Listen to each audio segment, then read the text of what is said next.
this is At Home with Miss Joan this morning, and I want to put a beef roast on the cook so we can have that for supper tonight. So I thought, well, I'll just share it with my friends here. I'm just going to put it in the crock pot and let it work. But I wanted to show you, I got 3 different sizes. I love these old Teflon crock pots and these bases right here. And the reason I do is you can cook on this. You can go directly to your stove. I tried that one time with a kind that has the crock sitting down in it. The crock immediately cracked. So I like these kind. They'll go to the refrigerator. I take them out of the refrigerator if I want to warm up something. I just stick it on the stove. So I like these old ones. You can't hardly find these much no more, but I find them at the secondhand stores and places like that. Estate sales is a good place to find them. But you see, I got 3 sizes here. And I got about 3 or 4 of these little bases and 6 of these things. So I use crock pots a lot. I'm going to use this big one because other than cooking the roast in here, I'm going to add a whole lot of vegetables to it. This is what I'm going to cook right here. Can you zero in on that? That seems kind of expensive, $16.38 or 2.35 chuck pot roast. But I'm going to get, we'll have several meals out of this, and then I always take the leftovers and make a beef stew. And so what I plan to do is film this for our supper, but also when I turn it into a beef stew, I'll put that video on the end of this one. That's what I hope to do. But anyway, I'm going to slip over to the sink and just kind of wash it off. I'm going to put that down in the crock pot, and I'm going to add just a little bit of water. I've got this on high. I put a little bit of water. And then I'm going to put a pack of this onion soup mix. It's a dry. You can buy the name brand Lipton onion soup mix, or the Great Value. You have the spin-off version. And I'm just going to take 1 pack of it and put it on top of the roast.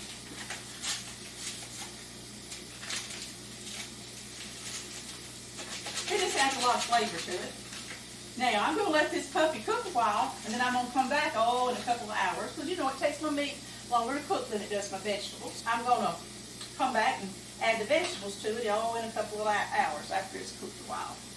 So there you go, Mr. Roast and onion soup mix and just a little bit of water.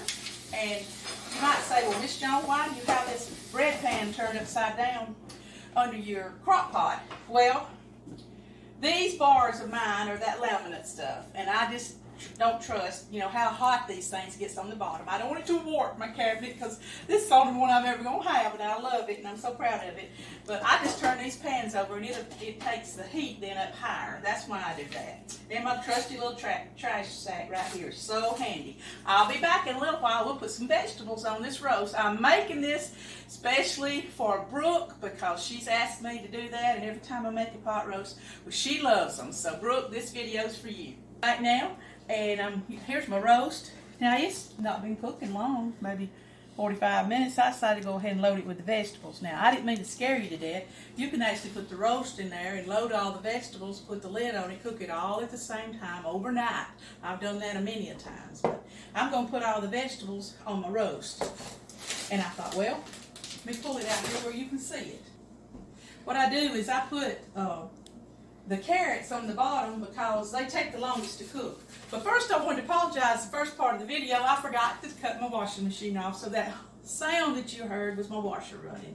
And I didn't even realize it till a few minutes later. So it's off now. But anyway, I put the carrots on the bottom because they're harder, and so they take longer to cook. And we cut ours in just about, for you girls that don't ever cook a roast, see there, about a thumb thick or half a thumb thick, and I put them in here close to the bottom, close to the heat, because it's a coarser, harder vegetable.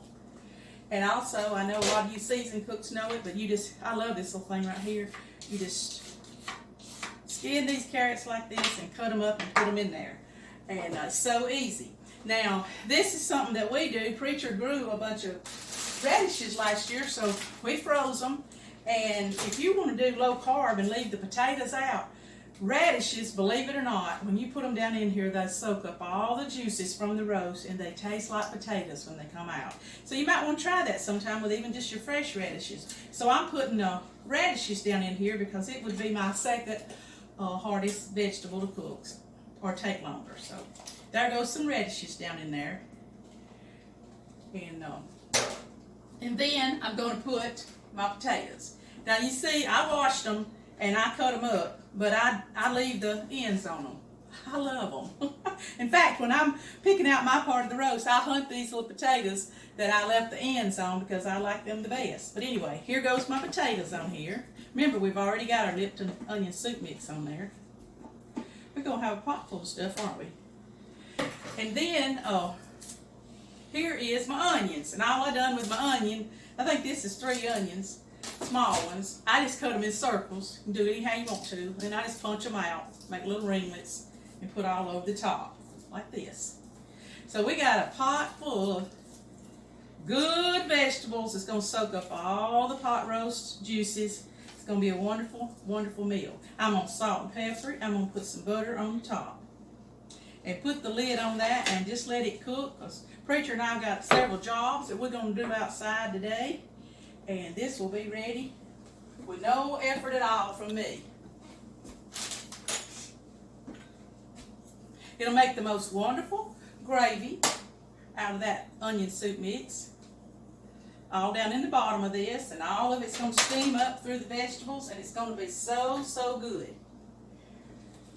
Now you can do butter later, or you can do it now. My butter's soft because it's sitting out on the counter, so I'm just putting it all over here. Now here, a little later on today, if I walk through the house, I may sprinkle some Worcestershire sauce on it, or some Dale's steak sauce. And if you don't have the Lipton onion soup mix, you can just put that on it. All right, you want to take a look here, Preacher? There they all are. Carrots on the bottom, then my radishes and potatoes.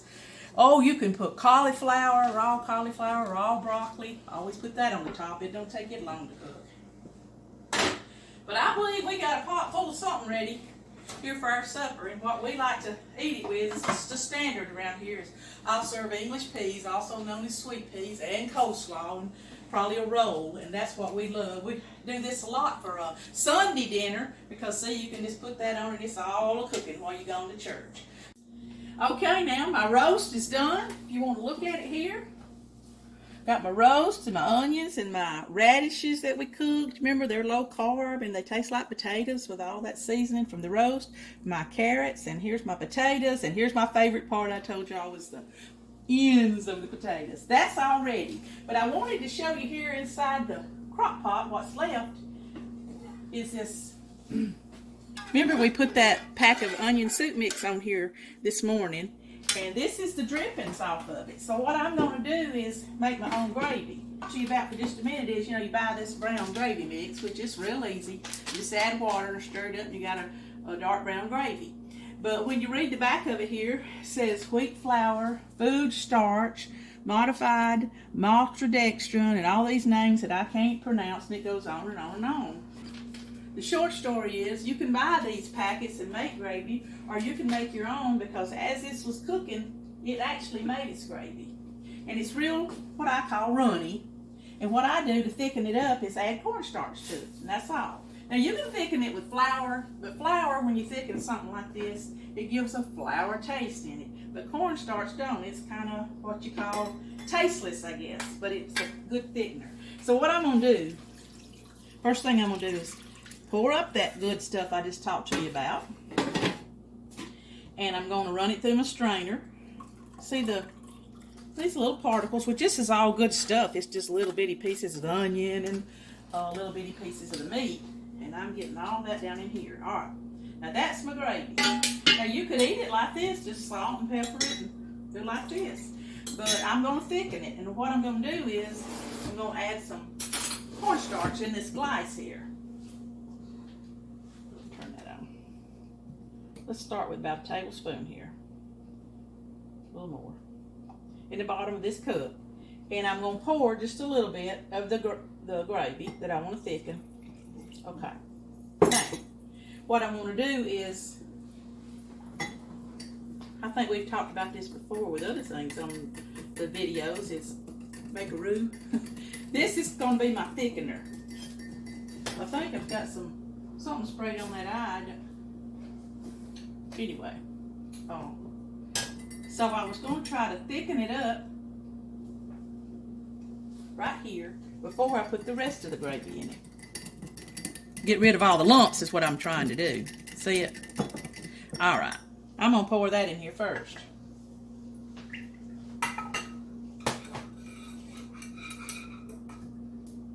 And let it heat for just a minute.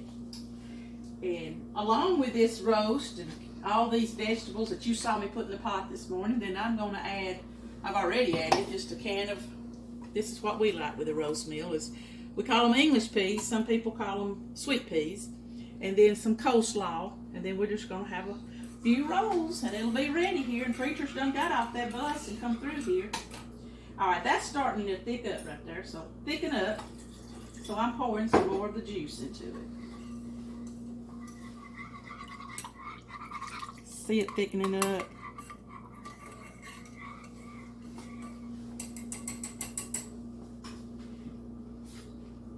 It's a little more, I guess, time. Takes a little more time to make your own, but it sure is good. And when it gets too thick, I just run it right back through the strainer. So if you get too thick, you just add you some more juice in it. You've done used all your meat juice, then put a little water.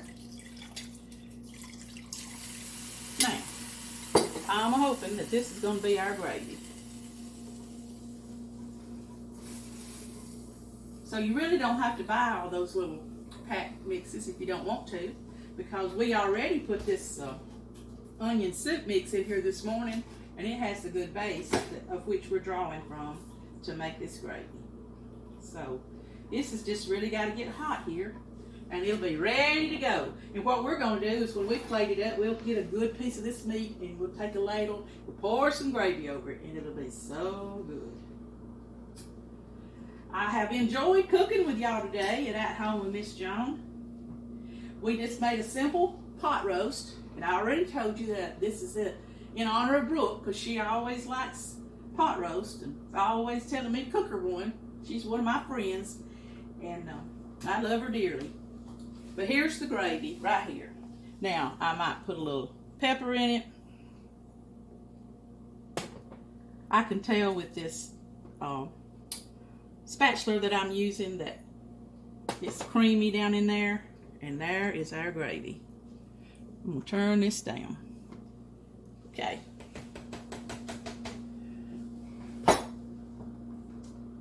Here we go. I'm going to call Preacher in here, and I'm going to put a ladle in this, and we're going to have some good supper with our pot roast supper.